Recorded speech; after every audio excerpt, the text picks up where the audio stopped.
Oke, rekan-rekan media gini, permasalahan mafia-mafia skincare ini tidak akan berhenti kalau pelaku-pelakunya ini belum kita penjara atau belum diproses secara hukum. Kenapa? Mereka tidak akan mendapatkan efek jerah.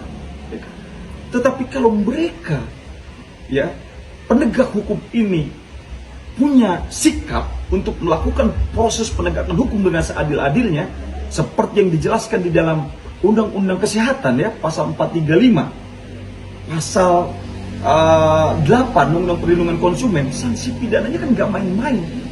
Itu 10 tahun dan 2 miliar rupiah. Saya yakin kalau mereka diproses dengan seadil-adilnya, kepastian hukum ini ditegakkan, mereka akan mendapatkan efek jerah.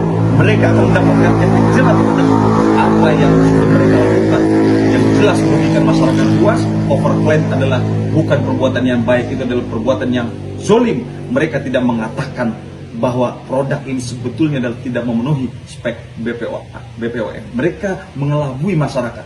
Jelas itu adalah penipuan, jelas itu bertentangan dengan Undang-Undang Kesehatan, yaitu Undang-Undang Nomor 18 Tahun 2023.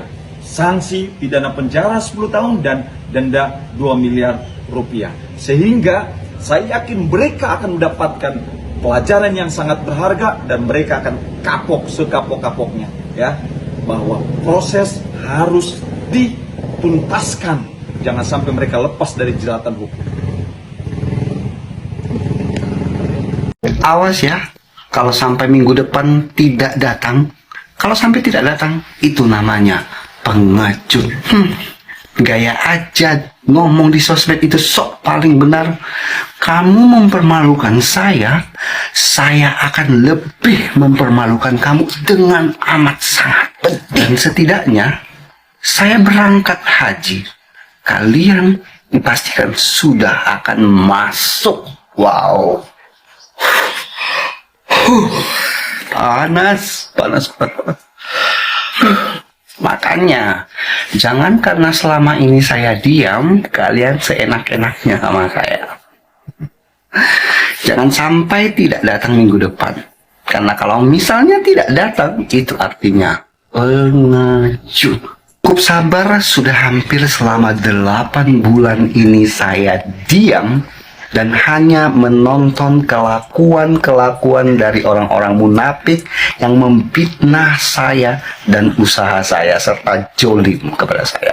Wow, saya berani melaporkan Anda. Itu artinya saya sebelumnya sudah profiling dulu siapa Anda, siapa diri Anda. Makanya saya saat ini sudah berani untuk melaporkan Anda. Oh my God, Bu Heni, kamu memang benar-benar keren. Ibu Heni menegaskan, ingat, saya bukan orang bodoh. Bukan orang bodoh.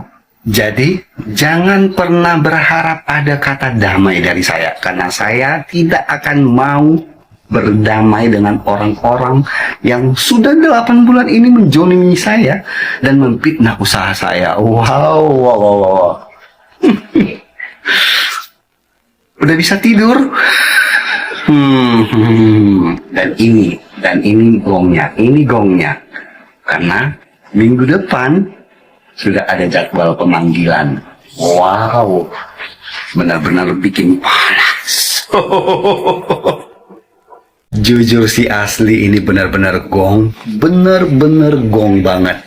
Ya, pasalnya suami Ibu Heni Sagara sudah memberikan lampu hijau dan itu artinya waktunya ini benar-benar sudah saatnya.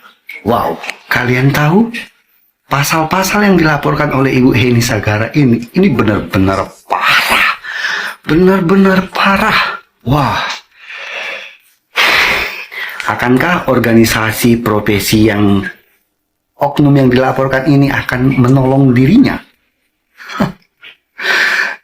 Dan Ibu Heni mengatakan bahwasanya organisasi profesi Ibu Heni ini sebagai apoteker, ya, itu setia mendampingi. Wow. Ya, jadi mungkin Ibu Heni Sagara ini ya pernah dijanjikan oleh suaminya akan menuntaskan semua persoalan-persoalan ini. Dan Ibu Heni Sagara percaya akan janji suaminya itu. Dan Wait and see.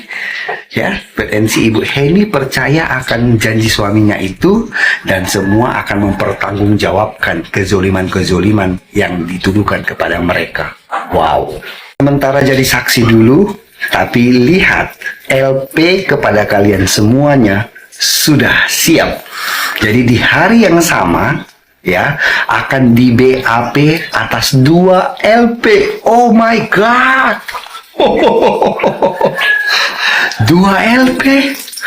Hah. Biar kalian semuanya pusing mengurus LP yang saya buat. Wow. Dan biar semua masyarakat tahu seperti apa profesi orang yang bermasalah ini. Apakah pantas profesi seperti itu membuat ulah? Kalian mau menjatuhkan profesi saya dan harga diri saya, tapi malah kalian yang jatuh nyungsep. Jadi nama profesi kalian itu sudah tidak mulia karena terkotori dengan fitnah dan zolim. Dan yang pasti ini akan saya buat seramai mungkin, sama seperti kalian memfitnah saya dan mempermalukan saya. Jadi seluruh warganet sangat mendukung Ibu Heni ya untuk memberantas oknum-oknum manusia yang punya keahlian atau kemampuan atau skill untuk memeras sesama. Semangat Bu Heni. Bersyukur kepada Allah, bersujud sepanjang waktu. Kemarin si Doktif bersujud syukur, kukira itu tulus, ternyata demi konten. Biasanya orang sujud syukur itu spontan, lah ini sujud syukurnya itu terkonsepkan. Aduh Doktif, apa ini? Apa kata duninya? Sujud syukur biasanya dilakukan itu dengan spontan. Seharusnya Anda melakukan sujud syukurnya itu ya di ruang sidang setelah Anda menerima putusan dari hakim. Lah ini dikonsepkan dulu, lalu direkod oleh geng topeng monyetnya. Apa kabar? Gimana konsepnya ini Doktif? Waduh, selalu Anda butuh validasi.